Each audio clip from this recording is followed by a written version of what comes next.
অবাক কাণ্ড এ কি! এমন কথা মানুষ শুনেছে কি? আবার কখনো বলছেন শিব ঠাকুরের নিজের দেশে আইন কানুন সর্বনেশে। কে বলছেন?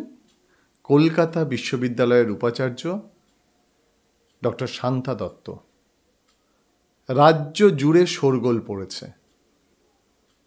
28শে আগস্ট তৃণমূল ছাত্র কংগ্রেসের প্রতিষ্ঠা দিবসে পরীক্ষা ফেলেছে কলকাতা বিশ্ববিদ্যালয়। এটা কি উচিত হয়েছে? শাসক দলের একের পর এক নেতা মুখ খুলেছেন। তৃণমূল ছাত্র কংগ্রেসের পক্ষ থেকে জানানো হয়েছে এটা ইচ্ছে করে, এটা চক্রান্ত, এটা ষড়যন্ত্র। সত্যি কি তাই? কোনো বিশ্ববিদ্যালয় যখন পরীক্ষার ডেট ঠিক করে তার পদ্ধতিটা কি? কিভাবে পরীক্ষার ডেট ঠিক হয়? প্রথম, যে কোনো বিষয়ে, যে কোনো সাবজেক্টে বোর্ড অফ স্টাডিজ রয়েছে। সেই বোর্ড অফ স্টাডিজ তাদের মধ্যে সিদ্ধান্ত করে অবশ্যই জানিয়ে দেন কন্ট্রোলার সেকশনকে।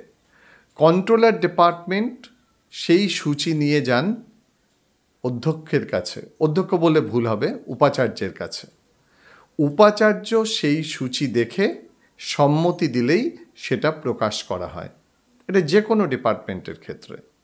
এক্ষেত্রেও 28শে আগস্ট যে তৃণমূল ছাত্র কংগ্রেসের প্রতিষ্ঠা দিবস, সেই কথা মাথায় না রেখে কয়েকটি ডিপার্টমেন্ট তাদের পরীক্ষার সূচি ফেলে। তাহলে এটা কি উচিত? যখন জানতে পারল তৃণমূল ছাত্র পরিষদের ছাত্ররা যে তাদের প্রতিষ্ঠা দিবসে ইউনিভার্সিটি পরীক্ষা ফেলেছে, প্রথম কি হলো? উপাচার্যর কাছে অনুরোধ বা আবেদন জানানো হলো পরীক্ষার তারিখ পরিবর্তন করা হোক। উপাচার্য বললেন যে না, তারিখ পরিবর্তন করা হবে না। কোনো রাজনৈতিক দলের কর্মসূচি অনুযায়ী পরীক্ষার ডেট নির্ধারিত হয় না। কলকাতা বিশ্ববিদ্যালয়ের একটা ছুটির তালিকা আছে। বছরের প্রথম দিন তারা সেই তালিকা প্রকাশ করে। শুধু তাই নয়, সেই তালিকা অনুযায়ী ঠিক করা হয় কোন সময়ে পরীক্ষা হবে, কোন সময়ে পরীক্ষা হবে না। আরও একটু পরিষ্কার করে আপনাদের যদি বলে দিই যে প্রত্যেকটা বিশ্ববিদ্যালয়ের একটা একাডেমিক ক্যালেন্ডার থাকে। সেই একাডেমিক ক্যালেন্ডার অনুযায়ী যখন পরীক্ষার সূচি নির্ধারণ করা হয়, ডেট ঠিক করা হয়, তখন বিভিন্ন বিভাগ তাদের বোর্ড অফ স্টাডিজের মিটিংয়ে ওই ক্যালেন্ডারটা নিয়ে সূচিটা তৈরি করেন। অর্থাৎ তখন দেখে নেন যে কোন কোন দিন ছুটি আছে, কোন সময় ছুটি আছে, তারপরে ডেটটা ঠিক হয়। তারপরে যে পদ্ধতি বললাম, ধাপে ধাপে কন্ট্রোলার সেকশন বা পরীক্ষা নিয়ামক দপ্তর, তারপরে উপাচার্যের কাছে যাওয়া হয়, সেটা প্রকাশ করা হয়। তাহলে আবার করে এটা প্রকাশের পর সত্যিই কি সেটা পরিবর্তন করা যায় নাকি যায় না? এই প্রশ্ন রয়েছে শুধু রাজনৈতিক দলগুলোর কাছে নয়, ছাত্রছাত্রীদের কাছে।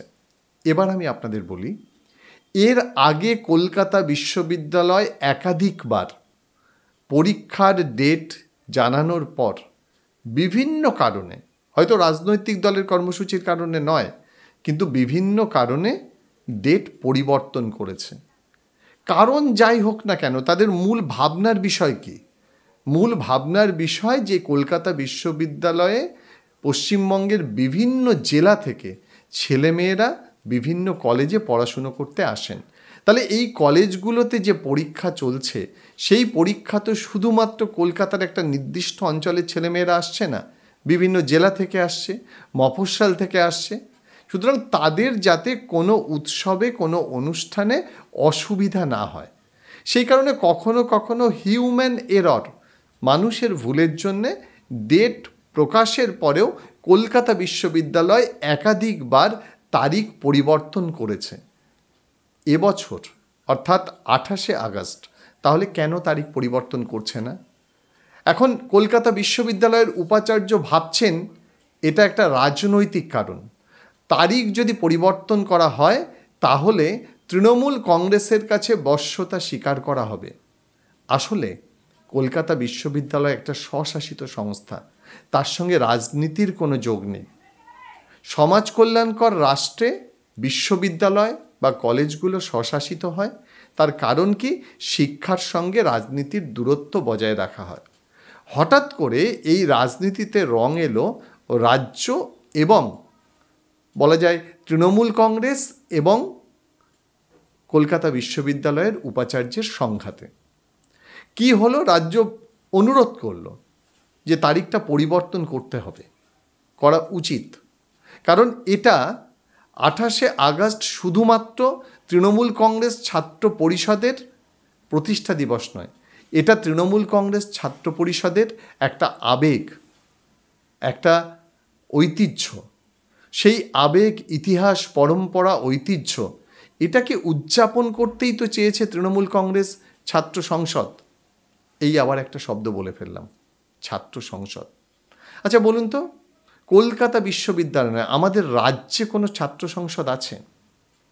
আদালত বলেছে, হলফনামা চেয়েছে, কতদিনের মধ্যে ছাত্র সংসদের নির্বাচন হবে। দীর্ঘদিন বিভিন্ন কলেজে, বিশ্ববিদ্যালয়ে ছাত্র সংসদের নির্বাচন হয় না। সরকার অবশ্য বলেছে তারা খুব শীঘ্রই নির্বাচন করবে। সে নির্বাচনের প্রসঙ্গ বা অনুষঙ্গ এখন থাক, সেটা নিয়ে আলোচনা করার কোনো মানে হয় না, বরং সেটা অন্য কোনো দিন যে ছাত্র রাজনীতির প্রয়োজন আছে কিনা, ছাত্র সংসদ নির্বাচন দরকার কিনা এই মুহূর্তে, সেটা নিয়ে আলোচনা করা যাবে, কারণ বিষয়টি এখনও আদালতের বিচারাধীন। এবার বলি যে গতকাল পশ্চিমবঙ্গ সরকারের শিক্ষা দপ্তর আবার একটি চিঠি দিয়েছে কলকাতা বিশ্ববিদ্যালয়ের উপাচার্যকে। অনুরোধ করেছেন যে এই যে 28 তারিখের যে পরীক্ষা, তৃণমূল ছাত্র কংগ্রেসের প্রতিষ্ঠা দিবসের দিন, এই প্রতিষ্ঠা দিবসের দিন পরীক্ষার বদল করা সম্ভব কিনা সেই জিনিসটা দেখানোর চেষ্টা চলছে যে এটা সম্ভব কিনা। আসলে কি সম্ভব? আপনারা কি ভাবছেন যে না, পরীক্ষা যদি পরিবর্তন হয় তাহলে তৃণমূল কংগ্রেসের কথায় বশ্যতা স্বীকার করা হবে? বশ্যতা কিন্তু স্বীকার করা হবে না, কারণ পরীক্ষা পরিবর্তনের ভাবনা আসছে কেন? পরীক্ষা পরিবর্তনের ভাবনা আসছে এই কারণে যে যে ছাত্রছাত্রীরা পরীক্ষা দিতে আসবে তার সুরক্ষা দেওয়াও কিন্তু রাষ্ট্রের দায়িত্ব। সেই ছাত্রছাত্রীদের সুরক্ষা দেওয়া কিন্তু কলকাতা বিশ্ববিদ্যালয়েরও একটা দায়িত্ব, কারণ বিশ্ববিদ্যালয় কর্তৃপক্ষ তারা যদি ছাত্রছাত্রীরা রাস্তায় এই পরীক্ষা দিতে এসে যানজটে পড়ে, বিপদে পড়ে, তাহলে কি হবে আগামী দিনে, সেটা অত্যন্ত গুরুত্বপূর্ণ। এবং সেই বিষয়টা যাতে না হয় একটা বোঝাপড়ার জায়গা। আসলে ছাত্ররা ভুল করতে পারে, রাজনৈতিক দলগুলো ভুল করতে পারে, আমরা যারা শিক্ষক সমাজ, যারা কলকাতা বিশ্ববিদ্যালয়ের আধিকারিক, তারা কি আরও একবার ভেবে দেখতে পারি না যে না, সত্যি আমাদের ইগোগুলোকে সরিয়ে দিয়ে, না আপোষ নয়, রাজনীতির প্রতি বশ্যতা নয়, শুধুমাত্র সেই ছেলে মেয়েগুলো যারা দূর দূরান্ত থেকে সেদিন আসবে, একই সঙ্গে অনেক যাদের পরীক্ষা নেই, এটা তো তাদেরও আবেগ, তারা আসবে 28শে আগস্ট এই তৃণমূল ছাত্র পরিষদের প্রতিষ্ঠা দিবসে। বিভিন্ন তাদের নেতারা বক্তব্য রাখবেন, ছাত্রদের দায়িত্ব স্মরণ করে দেবেন। দেখুন, ছাত্র রাজনীতি এ রাজ্যের ঐতিহ্য। আমরা দীর্ঘদিন রাজ্যের ইতিহাস যদি দেখি, আমরা মুখ্যমন্ত্রী মমতা বন্দ্যোপাধ্যায়ের কথা জানি, বুদ্ধদেব ভট্টাচার্যের কথা জানি, প্রত্যেকেই ছাত্র রাজনীতি থেকে উঠে এসছে। আমি অনেক নেতার নাম বলতে পারি যারা ছাত্র রাজনীতি করে আজকে প্রতিষ্ঠিত রাজনীতিবিদ। আসলে ছাত্রদের রাজনীতি করার সুযোগ দিতে হবে। রাজনীতি আপনি সংকীর্ণ অর্থে বিচার করবেন না। রাজনীতি মানে ছাত্রছাত্রীদের নিজেদের রাজনৈতিক ভাবনা তৈরি করা, রাজনীতি মানে ছাত্রছাত্রীদের নিজেদের অধিকারের জন্যে লড়াই করা। আজকে সেই লড়াই আরও একবার শুরু হলো। এখন কি হবে? কলকাতা বিশ্ববিদ্যালয় অবশ্য জানিয়েছে যে সিন্ডিকেটে মিটিংয়ের মাধ্যমে সিদ্ধান্ত নেওয়া হবে পশ্চিমবঙ্গ সরকারের শিক্ষা দপ্তর বা উচ্চশিক্ষা দপ্তর থেকে যে বিষয় দেওয়া হয়েছে, যে চিঠি দেওয়া হয়েছে, সেই চিঠি মেনে নেওয়া সম্ভব কিনা। দেখুন, আমরা যারা শিক্ষার সঙ্গে যুক্ত, আমাদের যাদের রাজনৈতিক কোনো রং নেই, আমরা শুধু একথাই বলতে পারি, আমাদের কাছে সবসময় প্রায়োরিটির সবচেয়ে প্রথম সারিতে থাকে ছাত্রছাত্রীরা। তাই ছাত্রছাত্রীরা যাতে কোনো বিপদের মধ্যে না পড়ে সেটা দেখা উচিত কর্তৃপক্ষর, শিক্ষকের, রাজনৈতিক দলগুলোর। কোনো রাজনৈতিক দলই যেন ছাত্রছাত্রীদের বিপদের মুখে ফেলে না দেয়, কোনো অধ্যাপক অধ্যাপিকা কোনো বিশ্ববিদ্যালয় যেন ছাত্রছাত্রীদের বিপদের মুখে ফেলে না দেয়। কোনো সংকট নয়, সংশয় নয়, তারা নির্ভীকভাবে কোনো বাধা ছাড়া কলকাতা বিশ্ববিদ্যালয়ে পরীক্ষা দিতে আসবেন, এটাই প্রত্যেকে চাইছে। তাহলে আমাদেরকে অপেক্ষা করতে হচ্ছে আর কয়েকটা দিন। সিন্ডিকেটের মিটিং হবে, সেখানেই সিদ্ধান্ত হবে যে 28 তারিখ তৃণমূল কংগ্রেস ছাত্র পরিষদের প্রতিষ্ঠার দিন পরীক্ষা বাতিল হবে, নাকি পরীক্ষা যেমন তারিখ আছে সেই তারিখ অনুযায়ী হবে। আসলে এই সংঘাতের রেজাল্ট কি, নাকি এই বিষয়টা আদালত পর্যন্ত যাবে?